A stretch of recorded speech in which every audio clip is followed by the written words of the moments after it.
Hello friends, आपका फिर से स्वागत है हमारे यूट्यूब चैनल में। इस वीडियो में हम तीसरा टेस्ट डिस्कस करेंगे जो कि हीट ट्रांसफ़र का होगा। इससे पहले हमने पावर प्लांट और आरएसी यानी कि रेफ्रिजरेशन एंड एयर कंडीशनिंग के क्वेश्चन डिस्कस किए थे। यदि वो टेस्ट आपने नहीं दिए हैं तो उनको भी ज़रूर दे देना। इस वीडियो में हम हीट ट्रांसफ़र के क्वेश्चन डिस्कस करेंगे, तो आपको हर क्वेश्चन के बाद में टाइम मिलेगा और आपको सॉल्यूशन करना है और उसके बाद में कमेंट बॉक्स में ज़रूर बताना है कि आपके कितने राइट होते हैं। इससे आपको पता चलेगा कि आपकी प्रिपरेशन कैसी चल रही है। तो चलिए शुरू करते हैं। एक एक क्वेश्चन को हम हमेशा की तरह बहुत ही डिटेल में डिस्कस करेंगे और इस टेस्ट में मैंने हीट ट्रांसफ़र के बहुत अच्छे अच्छे क्वेश्चन डिस्कस किए हैं। तो चलिए शुरू करते हैं। पहला क्वेश्चन है, the SI unit of thermal conductivity is. तो यहाँ पे आपको थर्मल कंडक्टिविटी की ऐसा यूनिट बतानी है, तो वीडियो को पॉज कीजिए और आंसर दीजिए। मुझे उम्मीद है कि आप सभी ने इसका आंसर दे दिया होगा। यहाँ पे हम डिस्कस करते हैं डिटेल में। सबसे पहले आपको पता होना चाहिए कि थर्मल कंडक्टिविटी किस में आती है, तो वो आती है कंडक्शन में। और कंडक्शन में कौन सा लॉ अप्लाई होता है, तो फोरियर लॉ। तो यदि मैं बात करूँ फोरियर लॉ ऑफ कंडक्टिविटी या Fourier law of for conduction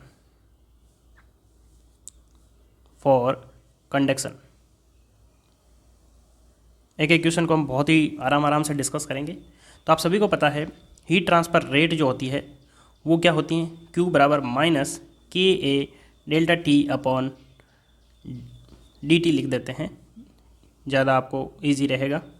D T by T बड़ा आएगा D T by D x.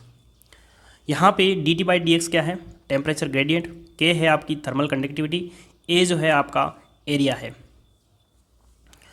और यहाँ पे मैं थोड़ा डायग्राम से समझा देता हूँ ताकि आपको कोई कन्फ्यूजन ना रहे। जैसे मान लो आपकी कोई एक स्लैब है, इसका जो डायमेंशन है ये स्मॉल एल है। कहीं पे एल दिया रहता है, कहीं यहाँ पे देखिए डी एक्स वन इधर दे देगा और x1 इधर दे देगा, x2 इधर दे देगा। तो ये x1 माइनस x2 जो होगा ना वही आपका dx होगा। और कई जगह सीधा l दे देता है। और यहाँ पे इस साइड टेम्परेचर T1 है, इधर T2 है, तो dt आपका क्या हो जाएगा, T2 माइनस T1। और यदि इसकी थर्मल कंडक्टिविटी K और एरिया A है तो ये हमारा जो हीट ट्रांसफ़र रेट हो जाएगा आपके Q बराबर minus K A D T upon D x. अब यदि हम बात करें थर्मल कंडक्टिविटी की, तो K बराबर क्या हो जाएगा, Q upon A D T by D x. तो अब हम यूनिट देखते हैं। यहाँ पे देखिए Q जो होती है आपकी क्या होती है, हीट। और यहाँ पे हीट ट्रांसफ़र में जब भी हम बात करते हैं तो यहाँ पे हीट ट्रांसफ़र रेट की बात कर रहे हैं। रेट का मतलब क्या होता है, हीट पर यूनिट टाइम।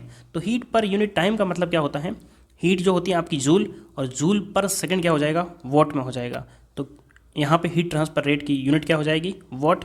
और dx यानी कि ये तो आपकी डिस्टेंस है तो मीटर हो जाएगा, और एरिया जो है मीटर स्क्वायर, और dt टेम्परेचर डिफरेंस। देखिए टेम्परेचर डिफरेंस जो होता है ना, चाहे हम डिग्री सेल्सियस में लें चाहे केल्विन में लें, डिफरेंस सेम ही आता है। तो यहाँ पे हम केल्विन ले लेते हैं। तो ये आपका 1 मीटर से मीटर कैंसिल हो जाएगा, वोट पर मीटर केल्विन। ये आपके यूनिट आ गई किसकी, थर्मल कंडक्टिविटी की।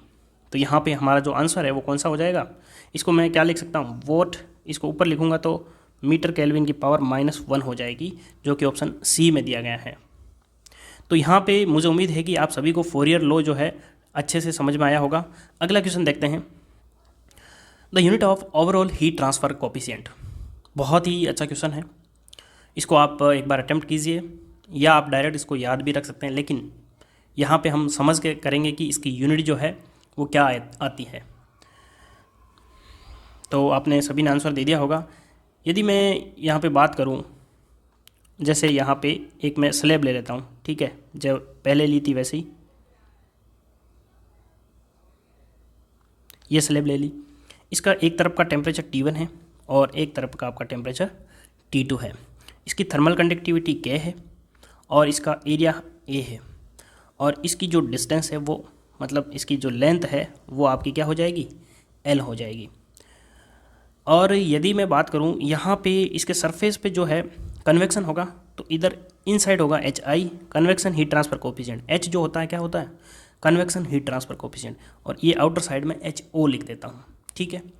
तो यहाँ पे हीट ट्रांसफ़र रेट जो है वो टोटल क्या होगी, Q बराबर क्या हो जाएगा, टोटल की बात करूँ, टोटल हमारा ये हो जाएगा Q बराबर के ए डेल्टा टी अपॉन, यहाँ पे L है तो हम L लिख देते हैं, ठीक है। ये तो हो गया आपका कंडक्शन, इधर आपका कन्वेक्शन होगा, इधर भी आपका कन्वेक्शन होगा, तो प्लस कन्वेक्शन हीट ट्रांसफ़र क्या होता है, यदि मैं बात करूँ न्यूटन्स लॉ ऑफ कूलिंग, वो होता है Q बराबर एच ए डेल्टा टी। तो यहाँ पे H जो है इनसाइड लूँगा तो एच आई आ जाएगा, एरिया A है, और डेल्टा टी मैं यहाँ पे डेल्टा टी लिख देता हूँ। आउटर साइड में क्या हो जाएगा, HO A डेल्टा टी, ठीक है। अब मैं इसको क्या लिखता हूँ, इसको थोड़ा मैं मॉडिफाई कर देता हूँ, A डेल्टा टी को मैं ऊपर रख देता हूँ और L अपॉन K हो जाएगा, plus A delta T upon, ये आपका हो जाएगा 1 upon H I plus A delta T upon 1 upon H O. तो यहाँ पे आप एक चीज़ नोटिस कर रहे हैं कि A डेल्टा टी कॉमन आ रहा है, और ये जो जितना भी आ रहा है आपका कॉमन, इसको मैं एक U से रिप्रेजेंट कर देता हूँ। और ये U क्या है, ये U है आपका ओवरऑल हीट ट्रांसफ़र कोएफिशिएंट, ठीक है। तो यहाँ पे Q टोटल क्या हो जाएगा, U बराबर क्या हो जाएगा, U बराबर हो जाएगा Q अपॉन, ये टोटल है, ठीक है, और A डेल्टा टी। तो यहाँ पे यदि मैं बात करूँ इसके यूनिट की, तो Q की यूनिट क्या हो जाएगी, वॉट। देखिए Q जो है यहाँ पे बिंदी लगाने की जरूरत नहीं, क्योंकि ये हीट ट्रांसफ़र रेट होता है, और हीट ट्रांसफ़र में हम जब भी बात करेंगे वहाँ पे रेट की बात करते हैं। थर्मोडायनेमिक्स में हम सिर्फ हीट की बात करते हैं, वहाँ पे रेट नहीं होता है।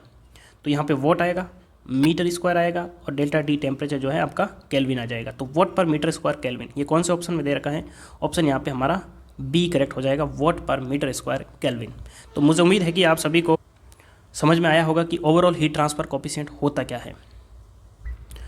अगला क्वेश्चन है, the bypass factor of A cooling coil is 0.2। If the surface temperature is 5 degree Celsius and air enter eight 40 degree Celsius, the exit temperature of air will be. तो यहाँ पे जो एयर है वो कोइल से पास हो रही है, और उसका एंट्री हो रहा है एयर का, वो 40 डिग्री सेल्सियस का हो रहा है, यानी कि जो एयर हमारी एंटर हो रही है उसका टेम्परेचर कितना है, 40 डिग्री सेल्सियस। तो आपको एग्जिट टेम्परेचर बताना है। तो वीडियो को पॉज कीजिए और एक बार अपने आप सॉल्यूशन कीजिए। बहुत ही अच्छा क्वेश्चन है, ये इसरो में पूछा गया क्वेश्चन है। तो मुझे उम्मीद है कि आप सभी ने इसका आंसर दे दिया होगा। अब हम डिस्कस करते हैं। जैसे मान लो ये आपकी क्या है, कोइल है, ठीक है। इस कोइल का कुछ टेम्परेचर होगा T, और यहाँ से एयर आपकी पास हो रही है, और इधर आपकी क्या हो रही है, एग्जिट हो रही है इसी में से, ठीक है। यहाँ पे आप एक बॉक्स बना सकते हैं ताकि आपको ज़्यादा इजीली समझ में आए कि कैसे एंट्री हो रही है, ठीक है। तो यहाँ पे जो है आपका कोइल का इसका एयर जो एंटर हो रहा है, इसका मान लो टेम्परेचर T1 है, ठीक है, और इसका एग्जिट टेम्परेचर T2 है, और जो कोइल है आपकी इसका टेम्परेचर T3 मैंने मान लिया। तो यहाँ पे ये एंट्री है और इधर आपका एग्जिट है। अब यहाँ पे आपको पता होना चाहिए कि बाईपास फैक्टर होता क्या है। तो बाईपास फैक्टर का फॉर्मूला जो होता है, बाईपास फैक्टर कोइल का temperature minus exit temperature upon coil temperature minus entry temperature, यानी कि एयर का जो एंट्री टेम्परेचर है वो है। ये बाईपास फैक्टर जो है वो हमेशा लेस देन 1 होता है। तो जो डिफरेंस कोइल से कम हो रहा है वो ऊपर लिख दें, और जो डिफरेंस ज़्यादा है वो नीचे लिख दें, तो जो वैल्यू है अपने आप 1 से कम आ जाएगी। तो यहाँ पे वैल्यू आपको कितनी दे रखी है, 0.2। T3 की वैल्यू आपको कितनी दे रखी है, 5। अब यहाँ पे आप सोचेंगे कि हम कैलकुलेशन में हमेशा केल्विन में लेते हैं टेम्परेचर, तो जब भी डिफरेंस की बात होती है तब आप चाहे केल्विन में लो चाहे डिग्री सेल्सियस में लो, सेम ही वैल्यू आनी है। माइनस T2 हमको निकालना है, क्योंकि हमको क्या पूछा है, एग्जिट टेम्परेचर। तो ये एग्जिट टेम्परेचर हमारा क्या है, T2 है, तो यहाँ पे मैं T2 लिख देता हूँ, अपॉन T3 कितना है, 5, माइनस T1 कितना है, 40। तो यहाँ से मैं लिख देता हूँ 0.2 इंटू 5 माइनस 40 कितना हो जाएगा, 35, माइनस का वो भी, ये आपका 35 हो गया, is equals to 5 minus T2। तो ये कितना हो गया 70, तो पॉइंट लग जाएगा तो 7 हो जाएगा, वो भी माइनस का, और ये आपका 5 माइनस T2, तो T2 उधर जाएगा पॉजिटिव हो जाएगा और -7 इधर आएगा तो 5 + 7 ये कितना हो गया 12 डिग्री सेल्सियस। तो ऑप्शन यहाँ पे हमारा बी करेक्ट हो जाएगा। इंपॉर्टेंट यहाँ पे क्या चीज़ है, बाईपास फैक्टर। बाईपास फैक्टर का फॉर्मूला आपको याद रखना है। यदि आप बाईपास फैक्टर का फॉर्मूला याद रखते हैं तो आप इस क्वेश्चन को मुश्किल से 15 से 20 सेकंड में कर सकते हैं। तो अगला क्वेश्चन देखते हैं। अगला क्वेश्चन देखने से पहले मैं आपको बता देता हूँ, यदि आपको वीडियो पसंद आ रहा है, यहाँ तक आप वीडियो को देख रहे हैं इसका मतलब आपको वीडियो पसंद आ रहा है, और वीडियो को पसंद आ रहा है तो वीडियो को लाइक ज़रूर करें और अपने उन दोस्तों को शेयर करें जो आपके साथ में एग्ज़ाम की प्रिपरेशन कर रहे हैं। तो अगला क्वेश्चन देखते हैं। For free convection Nusselt number is the function of Prandtl and Grashof number, Reynolds and Grashof number only, Reynolds and Prandtl number. देखिए फ्रेंड्स, हीट ट्रांसफ़र में और फ्लूइड मैकेनिक्स में काफ़ी टाइप के नंबर हैं, तो जितने भी नंबर हैं वहाँ पे आपको अच्छे से थोड़ा याद रखना पड़ेगा। यहाँ से एक क्वेश्चन एग्जाम में ज़रूर पूछा जाता है, लेकिन सबसे बड़ी प्रॉब्लम पता है क्या है? प्रॉब्लम ये है कि हम जितने भी नंबर्स याद करते हैं तो थोड़े दिन बाद में हमको कन्फ्यूज़न हो जाता है कि कौन से नंबर में क्या था। तो यदि मैं बात करूँ फ्री कन्वेक्शन की, एक होता है आपका फ्री कन्वेक्शन और एक होता है आपका फोर्स्ड कन्वेक्शन। तो फ्री कन्वेक्शन में जो है हमारा नसेल्ट नंबर जो होगा वो फंक्शन ऑफ किसका होता है, ग्रासहोफ नंबर एंड प्रांडटल नंबर, और फोर्स्ड कन्वेक्शन में फंक्शन होता है रेनॉल्ड्स नंबर एंड प्रांडटल नंबर। अब आप यहाँ पे कंफ्यूज हो सकते हैं कि थोड़े दिन बाद में आपको कैसे याद रखेगा, तो आपको मैं ट्रिक बता देता हूँ, आपको बहुत ही मज़ेदार ट्रिक बताता हूँ जिससे आप कभी नहीं भूलोगे। देखिए यहाँ पे क्या है, फ्री कन्वेक्शन, तो जब भी आदमी कोई भी फ्री होता है तो वो घर पे रहता है, जैसे ग्रासहोफ नंबर और PR क्या हो जाएगा, प्रांडटल नंबर, घर पर। कब, जब फ्री होगा। तो यहाँ से आपको याद रह जाएगा कि फ्री कन्वेक्शन में ग्रासहोफ नंबर और प्रांडटल नंबर, तो यहाँ पे कौन सा ऑप्शन करेक्ट हो जाएगा, ग्रासहोफ नंबर और प्रांडटल नंबर, यानी ऑप्शन ए करेक्ट हो जाएगा। और यदि फोर्स्ड कन्वेक्शन की हम बात करें तो किसी इंसान को हम ज़्यादा फोर्स करते हैं तो उसकी तबीयत ख़राब हो जाती है, फिर उसको हम रेफ़र करते हैं, तो REFR रेफ़र, तो उस किसी को फोर्स नहीं करना चाहिए। तो ऐसे आप याद रख सकते हैं। तो मुझे उम्मीद है कि आप सभी को ये ट्रिक समझ में आई होगी। अगला क्वेश्चन हम देखते हैं। According to Newton's law of cooling, the rate of heat transfer from a solid surface of area E at a temperature T1 to the fluid at temperature T2 is given by. तो friends, यदि आपने question जो है अच्छे से देखे हैं पिछले, तो आप इस क्वेश्चन का आंसर बहुत ही इजी वे में दे सकते हैं। तो यहाँ पे हम बात कर रहे हैं Newton's law of cooling. Newton's law of cooling किसके लिए होता है, कन्वेक्शन के लिए। अभी हमने फूरियर लॉ पढ़ा था, वो कंडक्शन के लिए होता है। तो आपको ये भी पूछ सकते हैं कि फूरियर लॉ हम कहाँ पे यूज़ करते हैं, तो फूरियर लॉ हम यूज़ करते हैं कंडक्शन में, Newton's law of cooling use करते हैं कन्वेक्शन में, और यदि हम बात करें रेडिएशन में तो वहाँ पे स्टीफन बोल्ट्जमैन लॉ यूज़ करते हैं। तो यहाँ पे हीट ट्रांसफ़र रेट हमारी क्या हो जाएगी, Q बराबर HA डेल्टा T। T से हम यहाँ लिख सकते हैं T2 माइनस T1।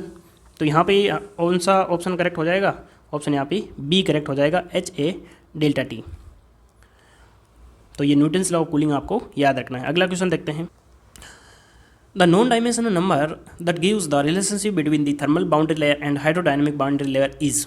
बहुत ही अच्छा क्वेश्चन है, ये क्वेश्चन हर बार एग्जाम में पूछा जाता है। तो यहाँ पे आपको बताना है कि जो रेशियो है किसका, थर्मल बाउंड्री लेयर और हाइड्रोडायनेमिक बाउंड्री लेयर, इन दोनों का रेशियो किस नंबर से हम रिप्रेजेंट करते हैं। तो यहाँ पे हमारा जो आंसर है वो डी करेक्ट हो जाएगा, प्रांडटल number.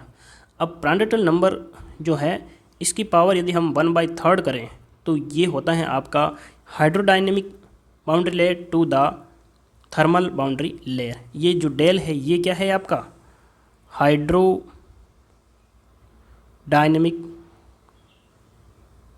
Boundary layer to the thermal boundary layer. अब यहाँ पे जो है ये तो आपके समझ में आ गया। कभी कभी जैसे ऐसे भी लिख सकते हैं, प्रांडटल नंबर बराबर डेल अपॉन डेल T की पावर 3 हो जाएगा। ऐसे भी आपको पूछ सकते हैं। एक प्रांटल नंबर का फॉर्मूला और होता है, मैं आपको बता देता हूँ, म्यू सी पी अपॉन के। यहाँ पे म्यू क्या है, डायनेमिक विस्कोसिटी, सी पी है specific heat at constant pressure, और के है आपकी थर्मल कंडक्टिविटी।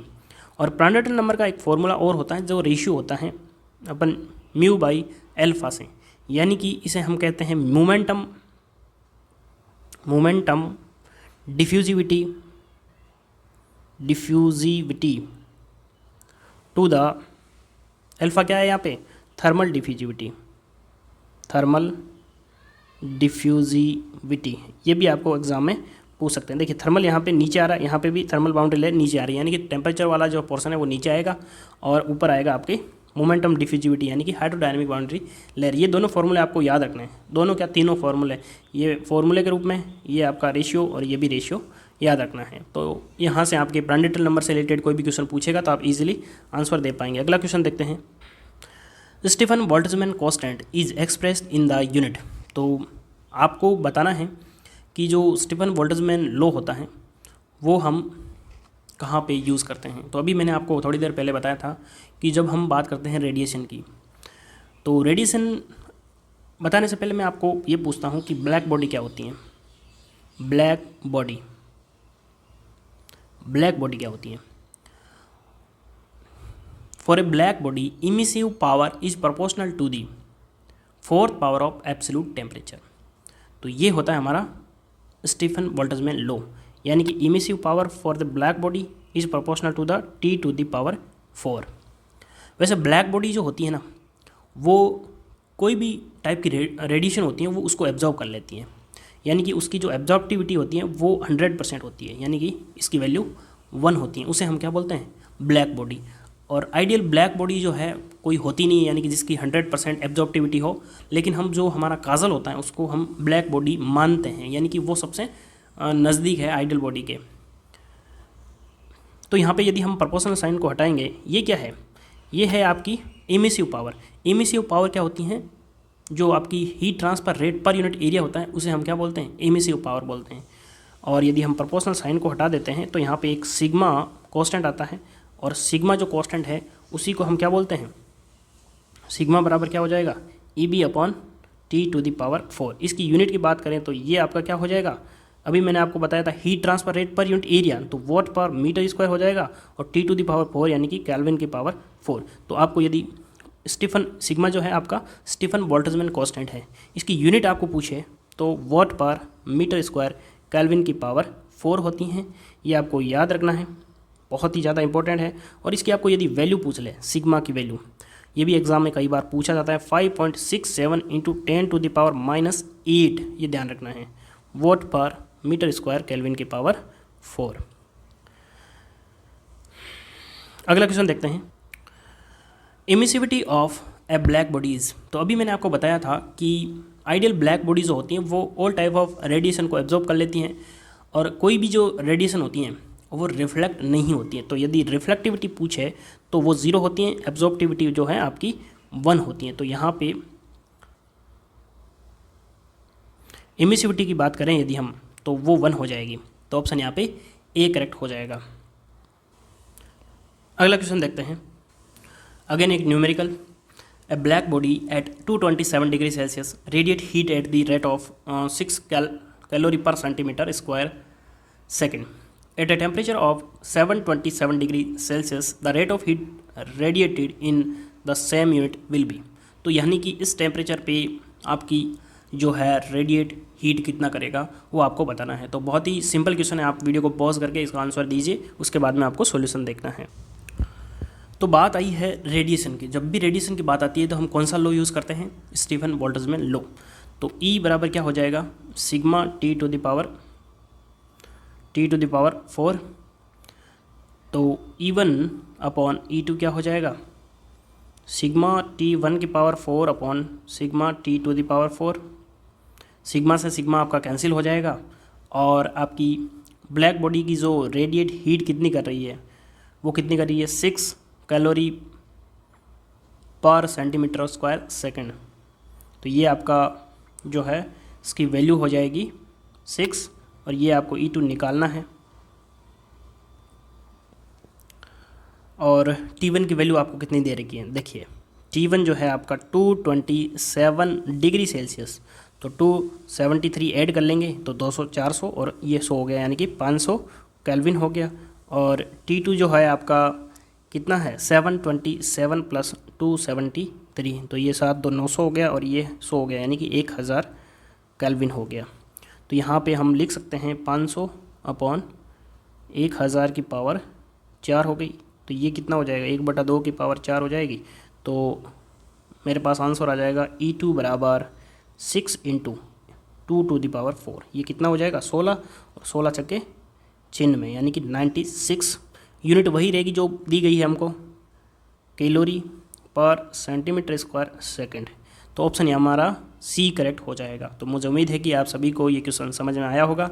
अगला क्वेश्चन देखते हैं। फ्रेंड्स, मैं 10 ही क्वेश्चन इसलिए लेके आता हूँ ताकि वीडियो ज़्यादा लेंथी ना हो और एक एक क्वेश्चन को हम थोड़ा डिटेल में समझें ताकि आपको कोई कन्फ्यूजन ना रहे। The ratio of surface convection resistance to the internal conduction resistance is known as. तो ये कौन सा नंबर है ये आपको बताना है। तो मुझे उम्मीद है कि आप सभी ने इसका आंसर दे दिया होगा। इसका आंसर हो जाएगा बायोट नंबर। तो ऑप्शन यहाँ पे बी करेक्ट हो जाएगा।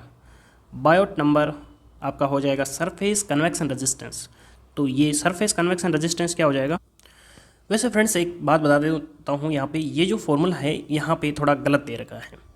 कैसे गलत दे रखा है तो मैं आपको समझा देता हूँ अच्छे से। बायोट नंबर जो होता है वो एक्चुअल में होता है convection at the surface of body. Convection at the, वैसे कन्वेक्शन सरफेस पे होता है, तो surface of body to the conduction within body, और कंडक्शन वैसे बॉडी के अंदर ही होता है, तो कंडक्शन विद इन बॉडी। तो यदि मैं कंडक्शन की बात करूं तो यहाँ पे कन्वेक्शन क्या हो जाएगा HA डेल्टा T, ए से ए कैंसिल हो जाएगा वैसे ऊपर नीचे, और ये क्या हो जाएगा कंडक्शन।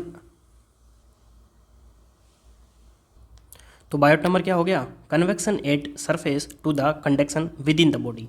तो कन्वेक्शन क्या हो जाएगा H डेल्टा T और कंडक्शन हो जाएगा K delta T upon LC। तो HLC अपॉन K, इसको हम क्या लिख सकते हैं, इसको लिख सकते हैं LC upon K upon 1 upon H।